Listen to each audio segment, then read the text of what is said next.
Welcome to CleantechTV. My name is Giles Parkinson and we're joined by Deb Noller from Switch Automation. Can you give us just a brief description of what the company is and what it does? Thanks, Joel. So Switch is a cloud-based platform. We do automation solutions for homes and green buildings. So primarily we target as our core market apartment buildings because we have IP intercom and we also have in-home energy displays, but we can provide a whole range of other services on the back of that same backbone. So, for example, lighting control, audio-visual control, streamed media content. Sounds to me we're sort of talking here about the start of a sort of smart grid applications and those sort of things. Is that what we're talking about? And can you perhaps explain exactly what these building managers will be able to do with your technology? Smart grid is primarily a service that's being rolled out by the utility companies. Our service is really aimed at the people who live and work inside of the green buildings.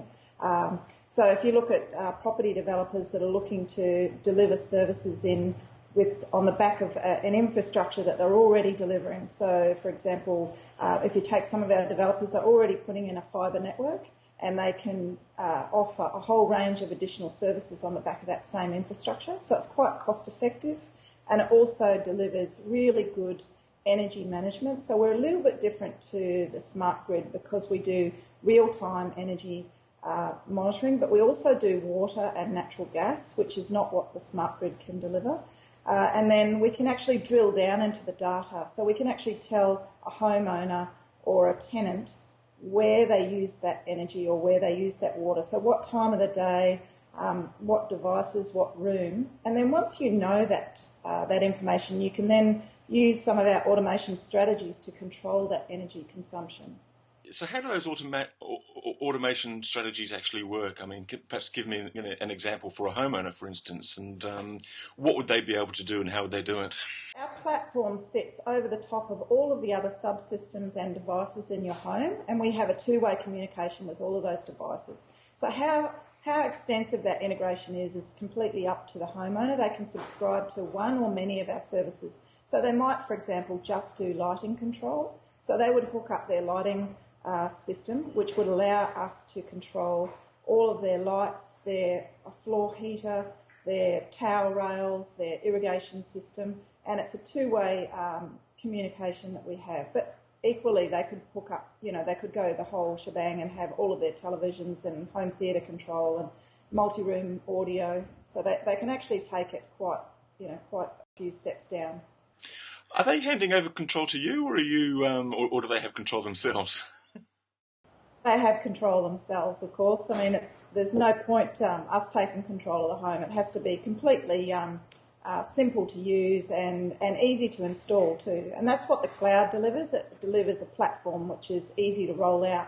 And we learnt that over the period of time that we've been doing homes using a hardware model. It just wasn't scalable. And once we started doing apartment buildings, we realised that the cloud was what we needed to be able to do a truly scalable rollout. So we completely redeveloped our whole platform for the cloud.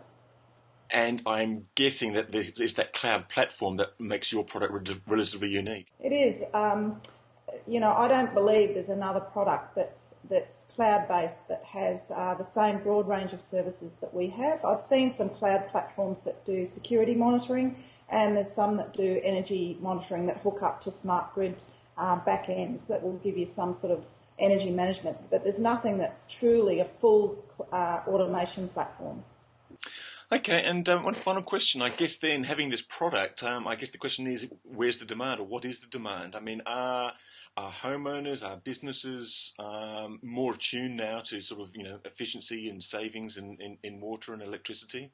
And I guess another supplementary question, is there a difference between the way that's been viewed in Australia and in the US? You recently made a visit there.